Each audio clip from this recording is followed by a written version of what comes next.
This is the Jack and Rose travel steamer for clothes. If you're thinking about picking one up, I just want to walk you through my experience. My first reaction was that it felt more solid than the small travel steamers I had used before. It is compact enough to fit in a suitcase, but it is not especially light. It weighs about 1.6 pounds, and I can feel that weight when I use it vertically for more than a few minutes. The main reason I tried it was the wide voltage range. It supports 100 to 220 volts, so I do not need to carry a separate voltage converter when traveling between countries with different electrical systems. I may still need a basic plug adapter because outlet shapes vary, but that is much smaller and easier to pack. Setting it up is simple. I remove the water tank, fill it, put it back in place, and plug in the steamer. The lights flash while it heats. It takes around 15 seconds before it is ready, which matched my experience pretty closely. I did not have to stand around waiting for several minutes, as I have with some older travel steamers. There are low steam, high steam, and dry ironing settings. I move between them with the mode button. The controls did not take much time to learn, although I still checked the instructions before using it on delicate fabric. I started with a shirt that had been folded in a suitcase. On the high steam setting, it removed the light and medium wrinkles without much trouble. I hung the shirt up, held the bottom gently to keep the fabric straight, and moved the steamer slowly downward. I got a cleaner result when I kept the ceramic plate close to the fabric instead of holding it several inches away. The steam feels fairly dry and steady once the unit is warmed up. I did notice a little moisture during the first few seconds on one use. Since then, I have let it run while pointed away from the clothing before I begin. That helped prevent small wet spots. For a thin blouse and a satin dress, I used the low steam setting. It was gentler and still relaxed the wrinkles. I would always check the care label and test a small area before placing the heated plate directly against a sensitive material. The plate gets hot enough to damage fabric if I leave it in one place for too long. The dry setting is useful for collars, cuffs, and the front edge of a shirt. I placed the clothing on a flat surface and used it much like a small iron. The ceramic plate glided smoothly and spread heat across a larger area than the narrow heads found on many basic handheld steamers.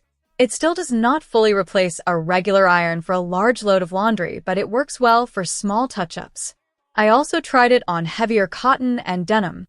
It improved the appearance, but deep creases took several passes. A full-size iron with an ironing board still gives me better pressure on thick fabric.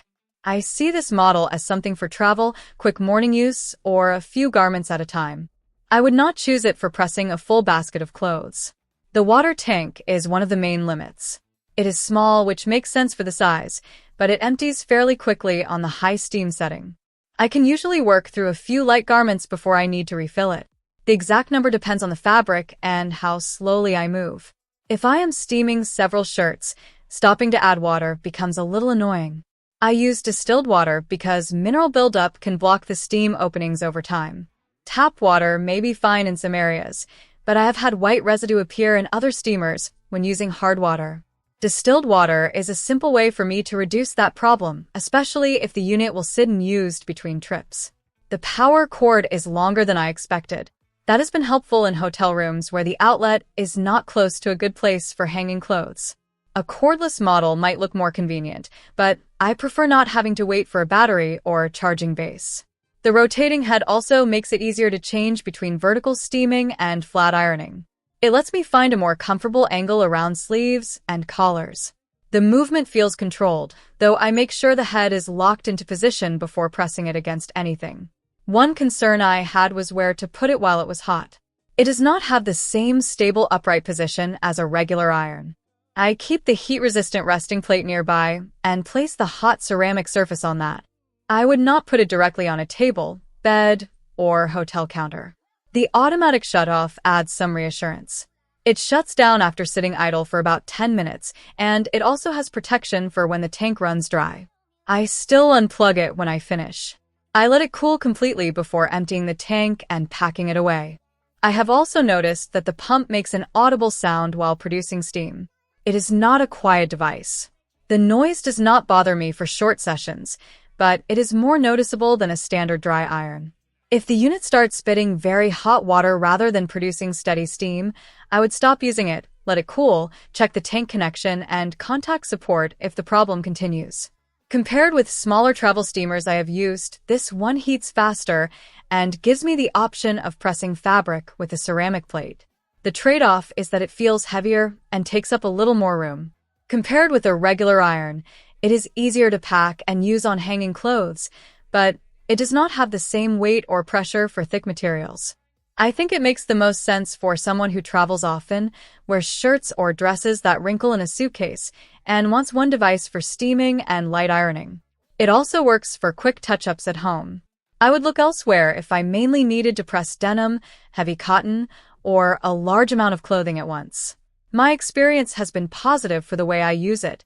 It heats quickly, the controls are easy to understand, and it handles normal travel wrinkles well. The small tank and the weight are the two things I would think about before buying. For a few garments and short sessions, those limits are manageable for me.